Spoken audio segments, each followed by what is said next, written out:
میرے حضور نے ارشاد فرمایا تمہیں جو رزق دیا جاتا ہے،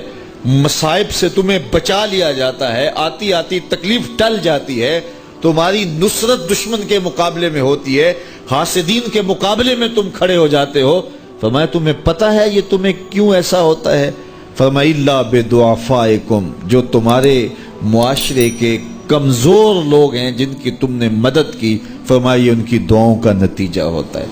ان کے اٹھے ہوئے ہاتھ اللہ کبھی خالی نہیں موڑتا ہے۔ اس لیے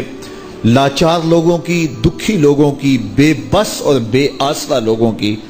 مدد کے لیے کھڑے ہو جایا کرو۔ وہ کسی نے کہا تھا کہ بڑوں کی بڑی بڑی خدمتوں سے وہ سکون نہیں ملتا جو چھوٹے چھوٹے لوگوں کی چھوٹی چھوٹی خدمتوں سے مل جاتا ہے۔ بڑوں کی بڑی خدمتیں بھی کریں تو وہ راضی نہیں ہوتے،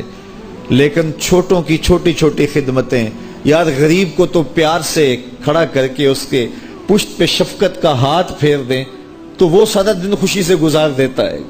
کہ آج جو ہے وہ فلاں صاحب نے مجھے تکریم دی ہے، مجھے عزت دی ہے۔ تو میرے حضور نے فرمایا کہ تمہاری جو مدد ہوتی ہے اور رزق دیا جاتا ہے یہ تمہارے کمزوروں کی وجہ سے اللہ تعالیٰ تمہارے اوپر کرم فرماتا ہے۔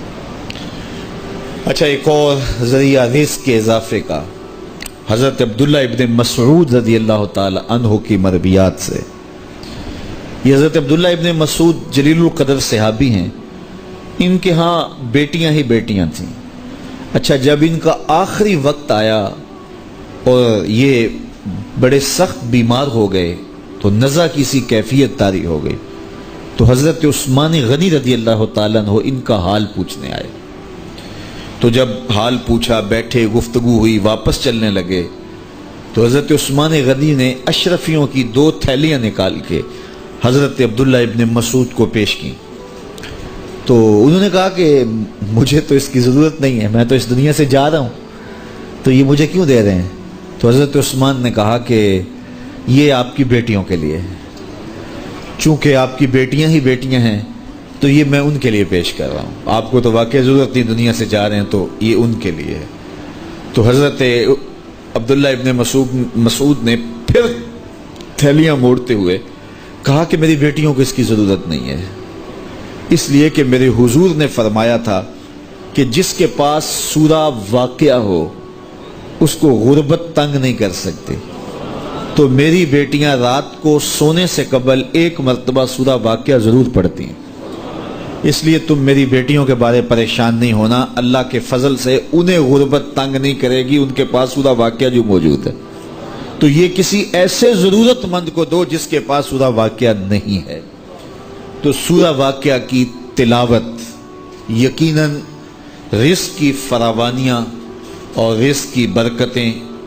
حاصل کرنے کا ایک ذریعہ ہے، اور دروازے کھل جاتے ہیں اگر سورہ واقعہ کی تلاوت تسلسل کے ساتھ کی جائے۔ اس لیے اپنے معمولات میں سورہ واقعہ کو شامل کر لیجئے گا، اس کی برکات سے انشاءاللہ رزق کی فراوانیاں نصیب ہوتی ہیں۔ جب کوئی دکھیے کے کام آتا ہے اور اس کی اعانت کرتا ہے تو پھر وہ راضی ہو جاتے ہیں۔ غریب پھنسے ہوئے ماں باپ، گھر بیٹی جوان ہو رہی ہے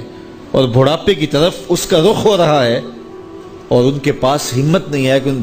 بیٹی کو اٹھا سکیں، تو کوئی صاحب ثروت چپکے میں جا کے ان کی مدد کر دیتا ہے کہ تیری بیٹی میری بیٹی ہے اور اس کو تو نے گھر کی دہلیز سے اٹھانا ہے، تو پھر وہ ایک دم خوش ہو جاتا ہے اور آسودہ ہو کے اس کا انتظام کرتا ہے اس کی شادی کا۔ تو کوئی جانتا ہے کہ اس بوڑھے ماں باپ کے دل سے کتنی دعائیں نکلتی ہیں،